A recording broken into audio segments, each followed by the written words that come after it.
Hey everybody, and welcome to the alternate and historical fiction track at DragonCon. We are excited to have you join us today as we talk about one of our favorite genres, the cozy mystery genre. Our topic or our focus this week will be on meals to die for, because there is nothing more exciting than finding a mystery and a snack at the same time. I'm joined with two absolutely fantastic authors who are going to tell you a little bit about what they've written and where you can find them. Beth, if you would. Hi, I am Beth Dolpner. I write paranormal cozy mysteries and romantic urban fantasy. My two paranormal cozy mystery series are the Eternal Rest Bed and Breakfast mysteries, and my second one I just launched this year, and that is the Nightmare Arizona Paranormal Cozy Mysteries. And then I actually got my start writing urban fantasy, and so that is my Betty Boo Ghost Hunter series set down in Savannah, Georgia. Thank you so much. That's so fantastic that you've got a new series coming out. It's amazing. Hi, Sherry. So glad you could join us. If you wouldn't mind introducing yourself and your books and tell our readers where they can get them. Hi, I'm so glad to be here. Thanks for having me. I'm Sherry Harris, and I write the Sarah Winston Garage Sale Mysteries and the Chloe Jackson Sea Glass Saloon Mysteries. You can find them wherever books are sold. Perfect. And then our other panelist is going to be Mia. Mia, if you would. Right. Hi, everyone. I'm Mia P. Malansala. I use she, her pronouns, and I write the Tita Rosie's Kitchen Mystery Series, which is a lighthearted, humorous mystery series set at a family-run Filipino restaurant in a fictional town outside of Chicago. So my debut came out 2 years ago, which is Arsenic and Adobo. And then the second book in the series is Homicide and Halo Halo. And finally, my most recent release is Blackmail and the Babinka. They all have recipes in the back. Mia, I knew I was forgetting something, and it was bringing copies of my books to show off. I did it right beforehand. She was like, introduce yourself. I was like, yes, let me go back here and grab these. This is how you guys know it's a true DragonCon panel, because we're never 100% exactly with everything that we want or need. So, well, I'm going to start off with the first question, which is, can you guys tell me what you love about the cozy mystery genre? Why that is one of the things you picked to write in? Beth, let's start with you. Sure. I think for me, cozy mysteries are the ultimate escapism because there's something about them that is comforting. I mean, right? We're talking about food and drinks on this panel. Cozy mysteries are like comfort food. They make you feel good. And even though there's some danger and, probably some murder, you still know that everything is going to be okay at the end of it. So I like to compare cozy mysteries to being the literary version of a fuzzy blanket and a hot cup of tea. It feels good being in those worlds. Totally makes sense. Mia, how about you? Yeah, very much. It's the escapism, it's the comfort. When people, because a lot of people who read my books have never heard of cozy mysteries before, and I liken them to Hallmark movies but with dead bodies. And again, because it's that, like, oh, there's gonna be a happy ending, it's gonna hit like particular genre tropes, but like that's what you're looking for. And I think it's fun that cozy mysteries, they each have its own subgenre, right? So like ours are like more culinary cozy, which focus on food, but like you can get a cozy mystery about knitting. There's a cozy mystery about scrapbooking and candle making and cheese. And there's this one I'm reading right now. It comes out later this summer, which is takes place at a board game cafe, which I am all about. I'm super excited to finish my writing so I can get back into that book. It totally makes sense. I think at DragonCon, I was gifted a murder die, but they're like, all it does is roll the exact thing that will kill your character. And I was like, this seems like, yeah, it seems like a book I would want to read. The dice skills. Well, that's absolutely fantastic. And I have to agree with y'all. I absolutely love having a series of books that I know, like, right, I'm gonna go on a little adventure. It's gonna come to a nice end. I'm gonna walk away feeling like, you know what? Things are great until book number 3. So a question I have for you guys, if you'll each tell me about your cozy series and what is special about your particular sleuth. Mia, if you wouldn't mind starting. Yeah, sure. So as I mentioned, so mine are centered around a family-run Filipino restaurant, and my sleuth is a 25-year-old. So I mentioned before one Mark movies, and the genre tropes. So with my first book, Arsenic and Adobo, I was like really leaning into that. I was going very like rom-com like Sweet Home Alabama with Reese Witherspoon. You know, it's because cozy mysteries tend to have a youngish female protagonist from a small town, moved to a big city, can't hack it because they fail at love or their job or some sort of like family emergency. They have to return home and, you know, working at like the family Christmas tree lot or, you know, something really ridiculous like that, something extremely niche. Um, and so I really wanted to lean into that, but with a young Filipino American protagonist. I love cozy mysteries. My mom got me into the subgenre 'cause I've been a mystery fan my whole life, but I've never read books with that resembled me or my world. And so that's what I'm bringing to cozy mysteries. Fantastic. Beth, how about your sleuth? So my first series, The Eternal Rest Bed and Breakfast Paranormal Cozy Mysteries, I actually described it as Murder, She Wrote, but with ghosts. I got my start in writing actually as a nonfiction author, and my first book is a collection of Georgia ghost stories. And so my background is very much in ghosts because through that, I wound up getting to go ghost hunting with people. I got to go on a lot of ghost tours. I became a ghost tour guide myself up in Roswell, Georgia. So that's kind of what I know when it comes to the paranormal. And so I created this world where my heroine Emily owns a haunted bed and breakfast, and it's an old Victorian home that is built right next to an old cemetery. And it was the cemetery and the house very much inspired by Atlanta's historic Oakland Cemetery, because I volunteered there for many years when I lived in Atlanta, and I just adore old cemeteries. And so putting a house right next to a cemetery was as close as I could get to actually setting the series in the cemetery itself. And so Emily encounters these dead bodies, and she and her best friend, who is a psychic medium, they help solve the murder along with the help of the ghosts who will come and communicate and try and give clues as to who killed them or what they think might have happened to cause their demise.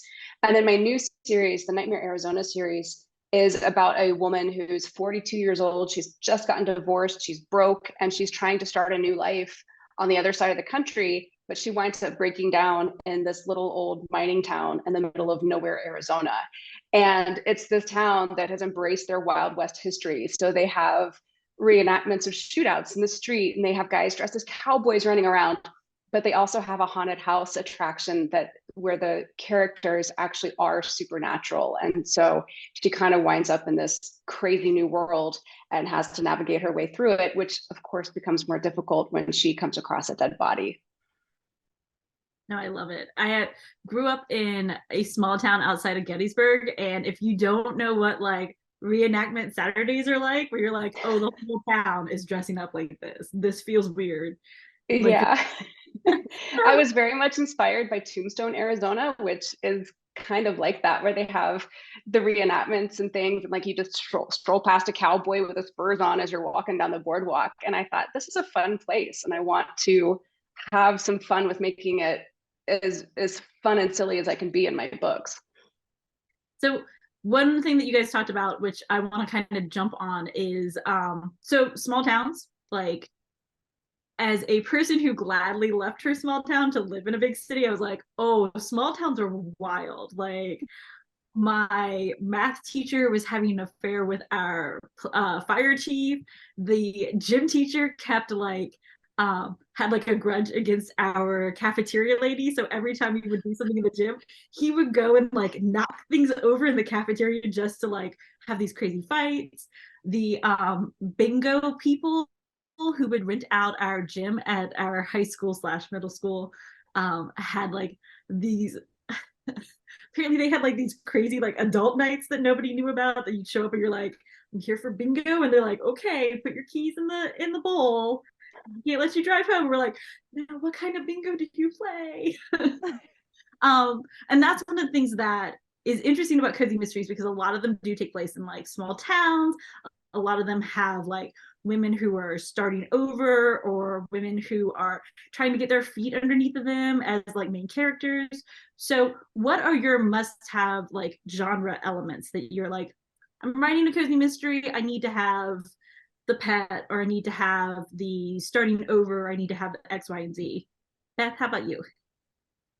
Well, I think you just said it. It has to be a small town or a small environment somewhere. I think it's great because then you can really build out a wonderfully quirky cast of characters. And for me, I have tried to write books that don't have paranormal elements, and I just can't seem to do it. So I always wind up with some kind of paranormal aspect in there. And I also really enjoy kind of putting my heroines through the ringer because I don't want them to just have to solve the murder mystery. They've always got some other big challenge that they're facing, whether it's in the case of Emily Buchanan in my Eternal Rest series, her husband died mysteriously a couple years before book one, and she's trying to find out what really happened. And with the Nightmare Arizona series, poor Olivia is broken down and at the end of her rope. So I think it's nice to be able to take people who are feeling a little bit desperate and then slowly introduce them to this very vivid cast of characters where they can kind of find themselves and find a home. Yeah, that sounds awesome. I know that like those starting over moments that you have in your own life, you feel like, oh, you know, I got to do this, and what am I going to do? And then reading these kind of books, you're like, well, I may be starting over, but at least X, Y, and Z haven't happened. Mia, how about you? Yeah. Well, it's funny you meant you can't do, a story without paranormal. I can't seem to do a story without like food being a heavy element. So I'm a fairly new writer. My debut came out 2 years ago, but I have my very first short story coming out this summer in an anthology called Fit for the Gods. So it's about modern inclusive retellings of Greek mythology. So I chose the Furies and I wrote them as Filipino siblings running a detective agency in Chicago that specializes in family drama and revenge.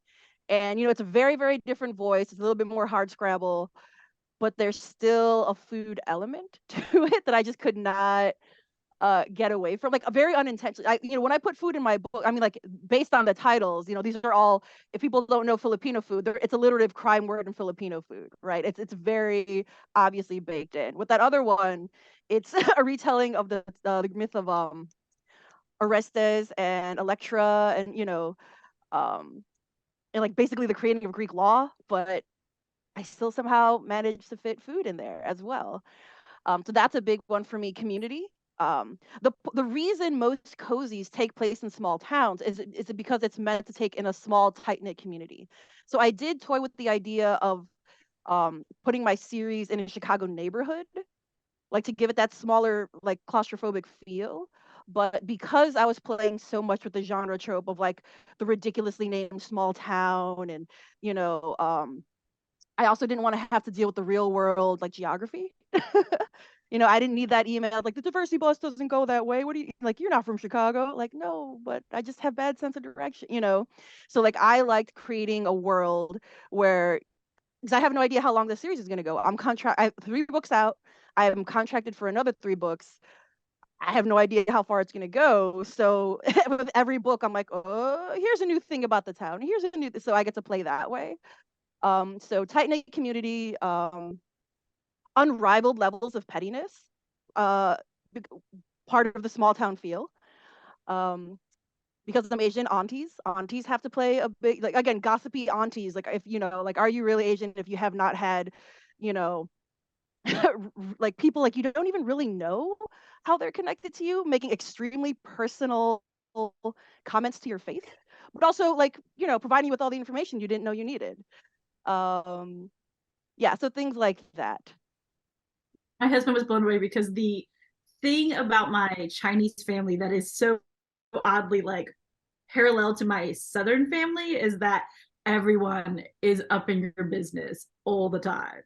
And he's like, who is this lady? I was like, oh, she is my mother's second cousin, once removed, but her mother and my grandmother. And he's like, how do you keep track of this? I'm like, oh, if you forget these things, it comes up.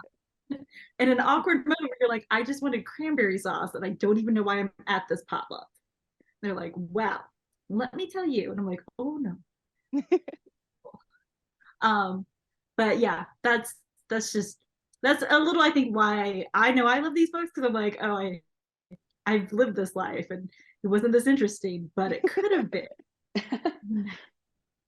So I'm going to ask you all the hard question for an author, but if there was one meal you were going to eat, what would be the meal that somebody could kill you with? Yeah, I'm going to start with you because I know a lot of your, like, you've got a lot of food in your book, so I'm hoping you know, like, this would be the way they could get me. Like, are we talking like last meal? Or are we talking about the one where we're like, like, well, I mean, there's probably something shady about it, but it's delicious, so I'll take that risk. Like, which, like, Either way you want to go. I have to be honest, I nearly killed myself the other day off of what I thought was totally okay shrimp tempura that was not okay. I was like, oh, I'm gonna die from this. And this was a stupid choice. I should have written the date on the takeout package. oh, I make so like my husband will like just yesterday he threw out like these Costco cheese danishes. He's like, no, he's like, I know you're gonna try to eat around the bad bits, and like it's not worth it. So I'm doing this for, so like I'm sadly really easy to lure into things like that. But if it were like someone who was like, oh, hey, shady person that I've had beef with for a while, but you've cooking me a meal unsuspectingly, oh, okay, why not? Probably like my favorite Filipino dish is something called kare kare, which is like an oxtail stew with like tripe, and it has a peanut sauce. People kind of liken it to masaman curry because of that peanut base, and it's like really time consuming. I'm too afraid to try it. But I love it so much. So I'd be like, oh wow, you went to hours and hours, and you got some. Ooh, okay. I mean, I don't know why you're cooking for me, but okay, yeah. That's how they get me. Nice. Beth, what would be the one that they're like, hey, I right, because This is a hard question. Yeah. And I'm a little embarrassed to admit what my first thought was, which is, this is so terrible. Taco Bell bean burritos. Like if I had to choose, like you can only eat one food for the rest of your life, what's it going to be? That's what I would choose probably. So if somebody was like, hey, I got Taco Bell, I'd be like, fabulous, and dive right in and not even think about maybe they have ulterior motives and are trying to off me. So I feel like I should give some kind of an answer that's a little bit elevated from Taco Bell. But that's my honest answer. I will say though, if I'm in Atlanta, it's going to be Fox Brothers barbecue. If you give me some pulled pork, I'm going to chow down again and not think about what motives you might have for killing me. Yeah. No food shaming. You love what you love. That's it. That's right. Thank you. No shame here. No judgment zone. Like I wish like my favorite food would be so easy to get. Like, no, I gotta go buy expensive oxtail now and spend hours trying to I got a Taco Bell around the corner. That'd be so nice. Mine is like, I found out what a walking taco is, and I was like, you just put that in a Frito bag, and I can eat that. And literally, if you put that under a box with a stick, I would be like, well, I don't have anywhere else to go for a while.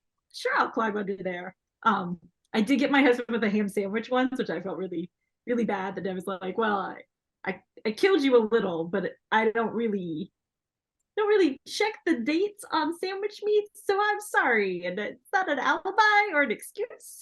He's like, no, if I die from this, I'm coming back to haunt you. I was like, oh no. Well, awesome. So now that we know our last meals, what was the last meal that you used in your book that revolved around food, where food was the crime and not just the pleasure? Beth, I'm going to start with you. So it's funny because when I knew I was going to be on this panel, I started thinking, well, I don't really use food a lot in my books. And then I started thinking more about it, and I realized that I do use food quite a lot, primarily as a comfort activity or sometimes as a coping mechanism. And I was like, oh, I have used food to kill people. So that's, good to know. But yeah, I have book 5 in my Eternal Rest series is called Breakfast Included. And the newspaper's food critic is found dead with biscuits from the local bakery stuffed in his mouth. And so, of course, instantly everybody points the finger at the bakery owner because everyone knew that the food critic had written an absolutely horrid review of her bakery, and she's had beef with him ever since. But of course, it's not that simple. And so we have to find out who else had a grudge against the food critic. And as it turns out, half the town did because he had offended everybody at one point or another. But yeah, that was a really fun way to off somebody, because the kind of running joke in that book with my characters became, they called it murder biscuits. And of course, the whole town wanted to be a part of the scandal. So they were turning up in droves at the bakery to buy themselves biscuits so that they could feel like they were a part of the action. Oh man, I could just see that, like, just posing on like an Instagram, like hashtag murder biscuits. Like, ooh, I That's went to the right. murder biscuit shop. Like, oh, Might that's like a die, little but it's too gonna be real. tasty. Yeah. You know, the best part is you're like, oh yeah, I would actually, if it was a biscuit good enough to die for, I would show up for that. I would, yeah, same. I would be in line at that bakery with everybody else. Yeah, I'd be like, I mean, she couldn't poison all of them, right? Like, how would she have a rolling? Like, I'd be fine, right? Right, What we are the can't all die chances? from this. Mia, how about you? I don't know if you have this problem, you know, like when, because like right now I'm currently like, so book 4 comes out in September, but I'm currently writing book 5 in my series, and so I'm like, well, I don't know what happened in my other books, you know, because I'm so into the world of the one I'm writing now and the one I'm supposed to be promoting that so right now, I just today actually, I guess I can include that because so um I used food kind of like in an investigation scene. So like they were trying to talk to this one person who was close to the victim, and then they're like, oh man, how do we just like, you know, bump into them real natural like without, because they live in another, like how do I bump them real natural like without just being like, hey, what can you tell me about person who was stabbed to death in a corn maze, because Midwest, right? And you know, the my protagonist is friends with this bartender, and she was eating at this pub, and they're like, oh, that person comes here every Wednesday for our happy hours because we have endless, like unlimited chips and queso. And she's like, I could be down for unlimited chips and queso. So she basically tracks this suspect down because they both love unlimited chips and queso. And so she's like interrogating them over endless chips and queso and cheap beer. I Which is like love not that. Filipino, but I'm like, well, you know, it's not only Filipino food in my books. It's a pretty wide range of cuisines and people. So yeah. So I mean, again, I use food not just you know, not just as food porn, even though that's like delightful. I do use it in various ways to move the plot forward. Brilliant. I mean, moving anything forward with queso is always the way to go. So Can't it's ever, endless. I can't Like even. that would get me too. It's just like, I don't know, is it any good? Like, who cares? It's unlimited. I'm like, fair. 3 bowls in, who would notice? You're like, so the next question I'm going to ask you guys is, so based off your books, I assume that you guys are kind of a little familiar with the restaurant industry. I have to be honest. So I worked in a restaurant for 15 years. You're like, oh, I need to get out. This place is crazy. So what about the restaurant industry have you guys like either felt really worked well for your stories, or was it a part of it that was like, you know what, these are the people that they need to be in my book, or they are the perfect background fodder for crazy murders and hijinks? Mia, I'm going to start with you because I know your books all take place in a restaurant. Yeah, I mean, it's funny because I have zero restaurant experience. Like, I've never been a server. I've never worked in food service, like, at all. Um, I have like family in the Philippines who run restaurants, and like we always talk because my dad was the cook in the family. Like my mom, like bless her. No, it was my dad was the one who cooked. And like, you know, he was so good. Like we always thought he should have opened his own restaurant because that was something he really loved, and he was like, no, because like you don't get a day off, you know, and you know, it's one of the reasons I thought work, because like the pressure, the stress, like profits are razor thin, right? You're always having to work. It's you pour years and years and years and your life savings, and it could just be gone. Like one bad review can kind of ruin things for you. You know, like what, like you know, the pandemic, you know, like like a random weird global coincidence can kind of just shut you down out of nowhere. So that kind of pressure. And then again, like, you know, I always knew I was going to be writing about food. I always knew I'd write a cozy mystery centered around food someday. So it just seemed natural that so in the first book, it's her trying to save her family's restaurant that's being shut down by her ex-boyfriend, who was like the town's vicious food critic. He drops dead after eating her food. You know, it happens. It happens. But then the second book, she opens her own cafe with her besties. So like the cafe aspect is actually like wish fulfillment, because it's like like Filipino, cause like she's Filipino, her best friend barista is Pakistani American, and like their other best friend is like Mexican American. So like, it's like Filipino fusion bakes, and like Pakistani infused drinks, and like there's also a plant shop with like herbal remedy. So it's like basically I'm like, ooh, what would I want in a cafe? And I just keep expanding. Suddenly it's dog friendly. Oh, that's another thing. Because you asked about the genre, was it dogs? So all my book covers have this dog named Longanisa, and that's like my mom actually reads my books. She read a Goodreads. I don't know why she was on Goodreads, but she read a Goodreads review of someone saying that the dog nub series needed to show up more, and she's like, they're right. she's like in the Joanne Fluke books, which is like the first cozy mystery series we read together. She's like, that cat is like always there. Every time she comes home, she mentions the cat. Your dog needs to show up just as much. So if are reading and you're like, this dog, like suddenly the cafe is dog friendly. Suddenly this dog is wearing costumes and showing up while she's investigating. That's my mom. Um, Nope, because of that, I had to lean real heavy into that. I did notice the adorable dog costumes, and I was like, I'm a cat owner, and I tried once to put a hat on a cat, and then I learned. I was like, oh, this is not for me. Yeah, I mean, like my mom, I just realized so my mom gave me this mug it says I work hard, so my dog could have a better life. I have 2 dogs, but yeah. That's the truth. You're like, they need the fancy food because they give you those cute puppy eyes, and you're like, oh no, you can't have my dinner. We'll give you better dinner. Beth, how about you? Do you have anything about the rest of the industry? But before I dive into the restaurant stuff, I want to comment on what Mia said about the dog, because you're right that readers are really attentive to what animals are doing in your books. Oh, because yeah. my Nightmare series, there's a chupacabra.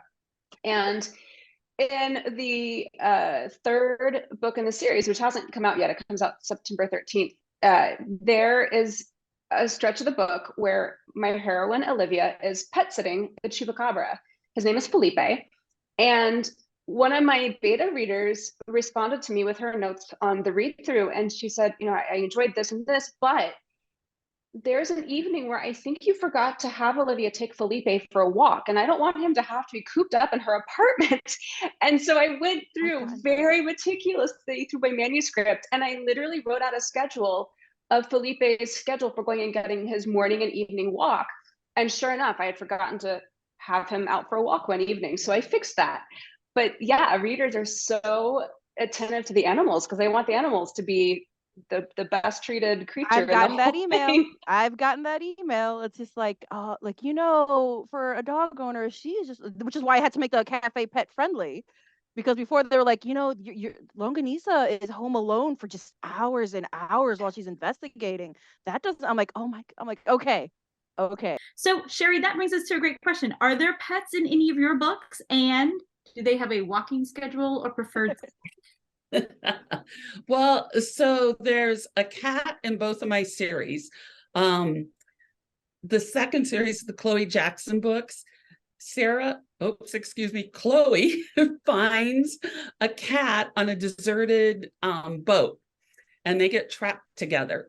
So she can't leave it when she gets off the boat, but her boss sees the cat and just takes it over. And so Chloe has visiting rights. I feel like that's really how you get pets, like people who actually get to like choose a pet and they go through a process. I don't know those people. Everyone in my life is like, and then one day a cat or dog showed up in my house. Yep. Well, I feel like people say like, like you can choose a dog, but a cat chooses you. And like almost everyone I know says that.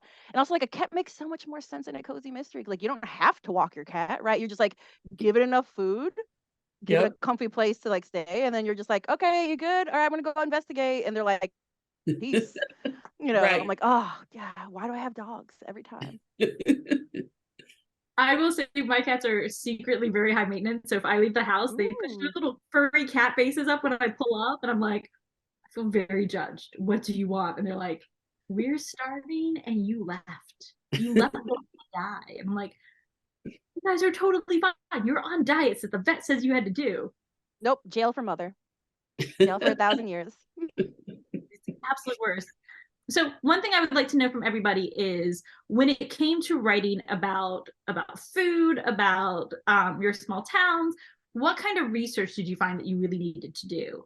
And Sherry, I'm going to start with you because I want to. Okay, well, so the Chloe Jackson series is set in a beach bar on the panhandle of Florida, where I've lived and my parents have lived there. And so it was really tough research going to beach bars and trying to pick some, some of the best parts of each one to commingle into the Sea Glass Saloon. But I know, I can tell you all feel sorry for me. I had to do the same thing, Sherry. In my third book, there's a winery that opens in the town. So I went to a small town called Galena, Illinois, and like, because like, like everyone knows Napa Valley, but a winery in Illinois, that's very specific. I had to go there, get some on the ground reporting, right, for this book, which like again, it's barely mentioned. Like, there's no talks of like how it operates, but it did like clue into a few things. I had to ask like the winery owners questions, and I had to be like, this is really, really weirdly specific. I get that. I'm an author. It's not weird. Because my third book takes place around Christmas. And I was visiting during the summer, so I was like, in the wintertime, how much staff is around? Like, is anyone here? Like, and I'm just like, I'm not casing the joint, I swear. So I had to ask like those kinds of things. I just needed to know what kind of staff is necessary during that time, because I didn't want a lot of people around, because that's too much to keep track of in a book. So but yes, it's like, oh, such a hard life, Sherry. I gotta remember that. If I want a really good vacation, I need to tell people I'm researching a book, so I have to go. Yeah. Beth, how about you? Because I know your journey's a little different into all of this. Yeah, I'm clearly writing the wrong kind of books, because I have not gotten to go to bars or wineries to do research for mine. And y'all are giving me ideas for my next series, which is basically, where do I want to go and how can I turn that into a book series?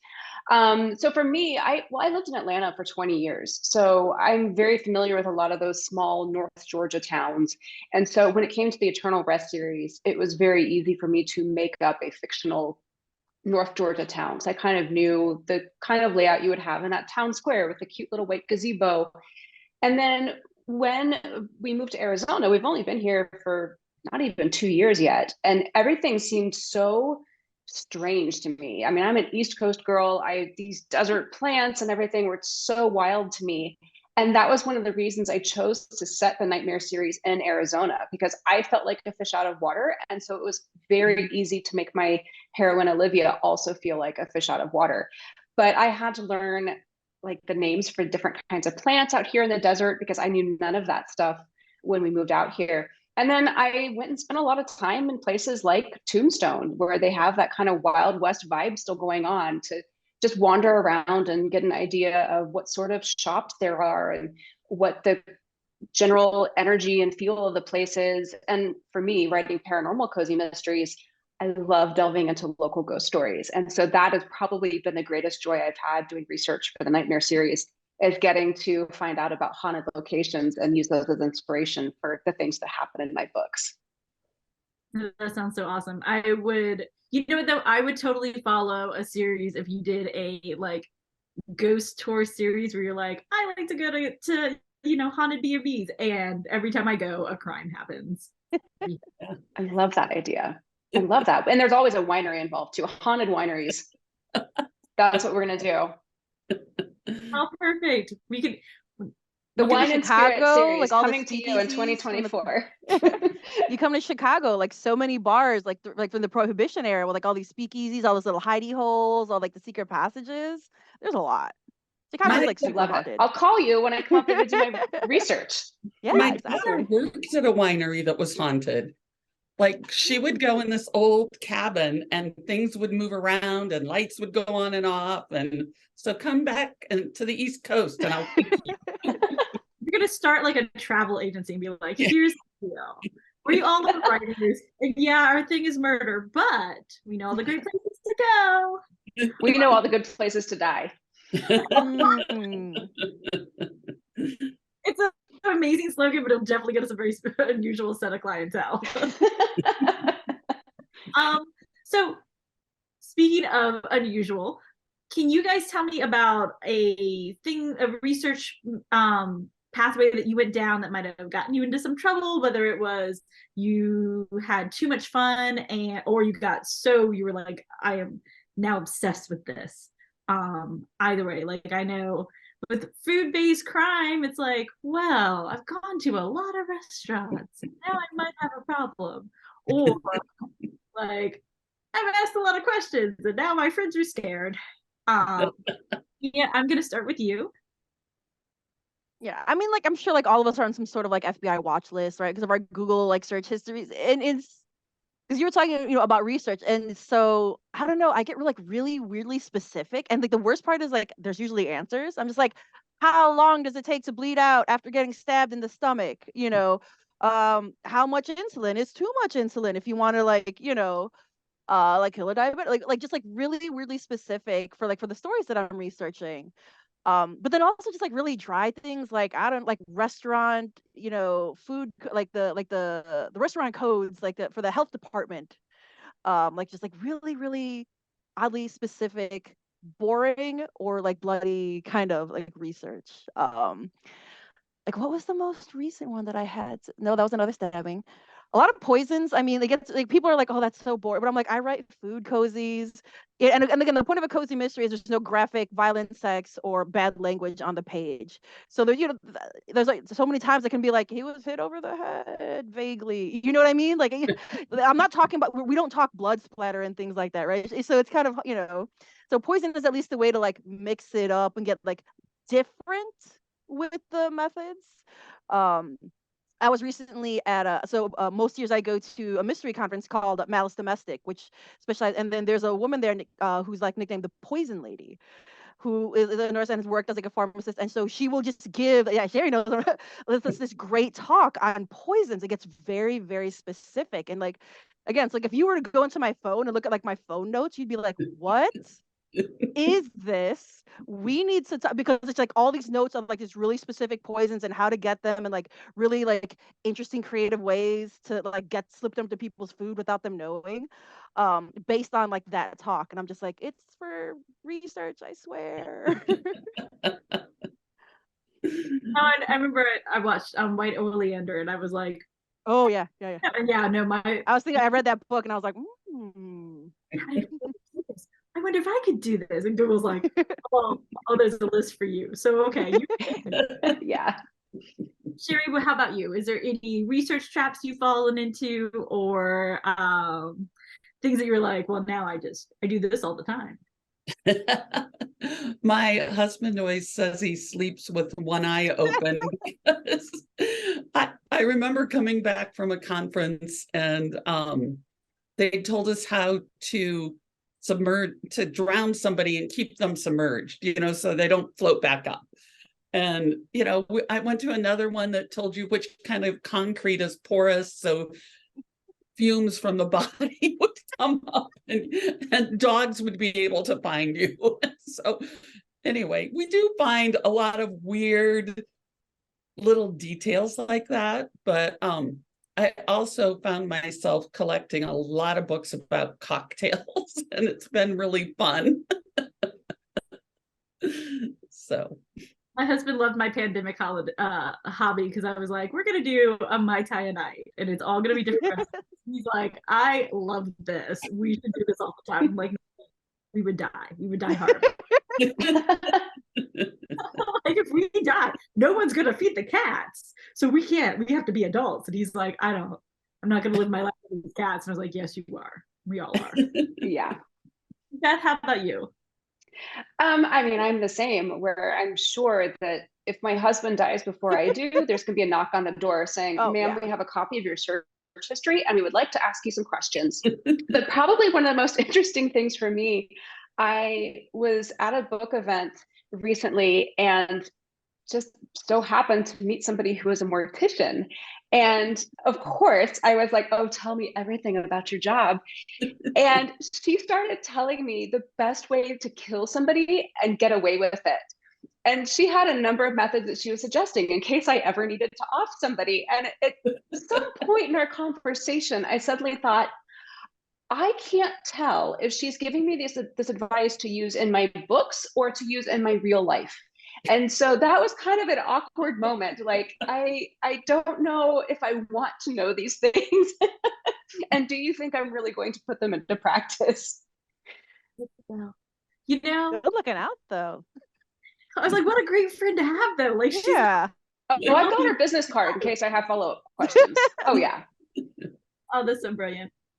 Okay, so I guess back to the serious business of murder. So as you guys are creating your main characters, what is the one thing that you think that they need to have, like a skill that they need to have, a life lesson they needed to learn? And I'm hoping that our audience will understand, like, these are things that people who think about murder are like, this is a core attribute. You should develop this one. Sherry, I'm going to start with you.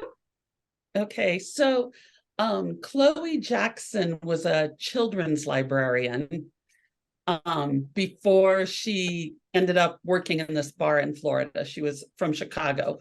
And I think, librarians have lots of skills about ways to find things out, working with people that can be difficult. And so that's why I decided to make her this children's librarian. She's smart, she's curious, she's got great people skills.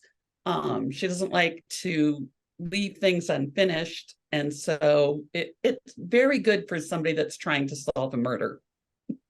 Oh, that's brilliant. Librarians are amazing. Like, if you have any problem, they're like, hang tight, give me 5 Exactly. Exactly. That's fantastic. Beth, how about you?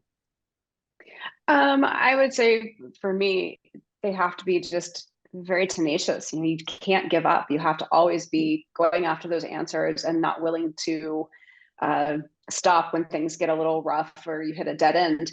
And yes, you could also say maybe they're a little bit stubborn, but I would rather just stick with tenacious. Oh, I love it. All right, Mia, how do we round this out? So with my so Lila's is fairly young. She's 25 years old, and like I chose that age very specifically because I remembered myself at 25, and like that's a really good age where like you think you know everything and you clearly know nothing. And so thinking like, again, cozy mysteries are meant to be like there's a suspension of disbelief when you pick up this book, right? Like, why is this 25-year-old cookie baker solving a murder? Who cares? Let's have some fun, right? You have to go in with that mindset. But at the same time, I did want to try to ground her as much as possible to make, a little bit relatable, make it a little bit more like, okay, this is ridiculous, but I can see them making this decision for XYZ. And for me, part of that was her, again, I remember myself at that age. There's very much that, like, well, of course I can solve this mystery. Like, of course nothing bad is gonna like, like the ignorance, the positivity of youth. It's like, what could possibly go wrong? Of course I'm gonna clear my name in this murder because I sure can't trust the police to do it. Nothing bad is gonna happen to me. And I mean, clearly bad things are gonna happen to her. But I need that mindset of, yes, I can do this because of course I can. No, I love it. You're always the main character of your own life, and like nothing bad happens to the main character unless like you're George R. R. Martin or whatever. But like, yeah, I needed that at least for this particular series. No, I think that's perfect. Audience, so you have to remember to stay curious, be tenacious, and be positive because you know what, it's gonna work out. That's good life advice right there. Yeah. So that's one of the things that I love about cozy mysteries because I'm like, there's always like a truth in there that I'm like, I can not the murder part and not the apply this to my life. Like maybe the creepy noise is actually, somebody doing something crazy. So fantastic. So one thing that I want to ask you guys, and then we're gonna wrap up. So if there is, make sure I've got a good question here. Actually, so we've gotten your advice for our audience, which is amazing. This is things that they need to learn to take with them. If you guys had to name one place in the world, the United States, wherever that you're like, if you go there, you're asking to be the lead in a cozy mystery of your own, what would be that? What would be someone you're like, you should just stay out of this part of like this town, this part of the country, this one thing? Or maybe my advice to everyone, if you, as my long years of service industry, stay out of the back of the kitchen. Nothing good happens back there. So that's my advice. Beth, where's one place you're like, maybe think twice about going there? Ooh,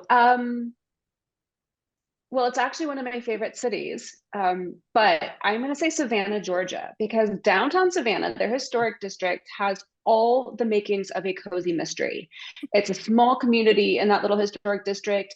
There's a lot of gossip flying around. There's a lot of old timers that know everybody's business. And of course, there's plenty of shady things that have happened there over the decades. And so I'm going to go with Savannah Historic District. No, that's It's great, but you might wind up in a cozy. brilliant. Okay, Sherry, where would you warn people that this might be the place there you're going to be solving a crime? Oh, this is really hard and interesting question. Right? So where I grew up in Davenport, Iowa, and there's this old hotel that's been restored that's Art Deco. It's got, just beautiful ceilings, and it's got a bowling alley in the basement. And Cary Grant died there. And so I know I swear I've stayed there, and my friend and I swear his ghost came into our room. But so that would be intriguing to me as a series, to have somebody working at the hotel. And I wouldn't go down beyond the bowling alley, though. That basement looked a little creepy. I have to be honest though, if Cary Grant the ghost showed up, I would follow him to be like, "Are you going to the back of the basement?" I think I will. The survival thing. All right. Yeah, where would you warn readers and audience about? I don't like that's bad. So yeah, so I was born and raised in Chicago. I am very city, like to the point where like I like nature in theory, but like actually like being in it is just like oh. So, but I don't know if this is cozy mystery or slasher film, because there is a some friends and I go to this writers retreat in northern Wisconsin, and it's in a Bible camp on the lake in northern Wisconsin. Ooh. And I am usually one of like two people of color who are there, and the other person of color is the person I rode up with usually, so it's just like I don't know. And it's like again like the whole idea of like a secluded writers retreat like on like right there like on Lake Michigan, so there's a whole lot of like like Midwestern niceness and blandness that people think of, but like you go up into the woods in northern Wisconsin. um yeah, I think there's like a lot you can do with that. They're sneaky too, because they'll get you with all that cheese, and they're like, "We have some." I mean, like I was so sick. I didn't realize squirrels came in other colors, and I saw like a black squirrel for the first time in my life when I was there, and I was like, "What is that?" And they're like, "Have you never seen a squirrel?" I'm like, "They're not supposed to be that. They're not supposed to look like that." Like, so I mean, like again, take with a grain of salt. Like that's how, scary everything is to me. I don't know why I write murder But mysteries. see, instead of a pet dog, it's going to be the squirrel as somebody's pet. Oh, okay. I have to be honest, I've seen the squirrel bank heist on YouTube where they like break into things to steal nuts, and I was like, I didn't know squirrels were that smart or that like determined to get like an entire box of walnuts. I'm like, oh no, you could train them to do bad things real easy. Oh yeah, yeah. Okay. Well, one thing I want to make sure that we do is that everybody gets a chance, since it sounded like a few of you guys might have new books coming out at the same time as Labor Day weekend or right after, which is every time. So I would love for you guys to just remind everybody where you can find your books and what your new book is and when it's coming out. Mia, if you don't mind starting us off. Sure. So book 4 in my series, Murder and Mammon, comes out September 19th. The anthology that I mentioned earlier, where I have that PI story based on the Furies, that comes out August 1st. And that anthology is titled Fit for the Gods. And you can find me on Facebook, Twitter, and Instagram. Facebook, not as much. Twitter is kind of like going down, but I'm just sinking with that ship. But my handle's the same across all social media, which is at MPM the writer with my initials. And you can buy my books basically anywhere. But if you want like personalized or signed books, you can go to my website where I link to my local indies. So it's just my full author name, miapmanansala.com. Fantastic. All right, Beth, I think I heard that you might have a new book coming out too.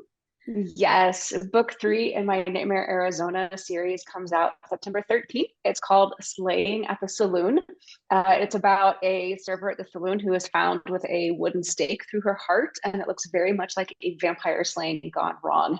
And of course, mayhem ensues as they find out who did it and whether or not there were some kind of supernatural overtones going on there. And you can find me and all of my social media links at bethdolgner.com.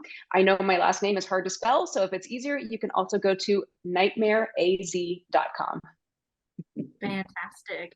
And Sherry, if you have anything new or exciting coming out, if not, I need a good beach read because post-Dragon all I'm good for is just laying in the sun, laying in the sun and laying in the sand. All I can do. So you can hit us up with yours. So Rum and Choke, the 4th in the Chloe Jackson Steaglass Saloon Mysteries, just came out in December. And so that's the latest book. And I have a short story coming out next spring sometime, which I'm not a very good well, apparently I'm an okay short story writer, but I haven't written very much. So it was really fun to write something completely different. And it's also a mystery, and I'm at sherryharrisauthor.com and on all the, well, not all the social, I don't do TikTok. I'm too old. So, but that's where it's easiest to find me and what's coming out next. Well, thank you all so much. And we will see everybody at the con. If you guys are looking for any of the links that were mentioned here, check out the description below and have a happy Dragon Con. Thank y'all so much. Thank Thanks. you. Bye.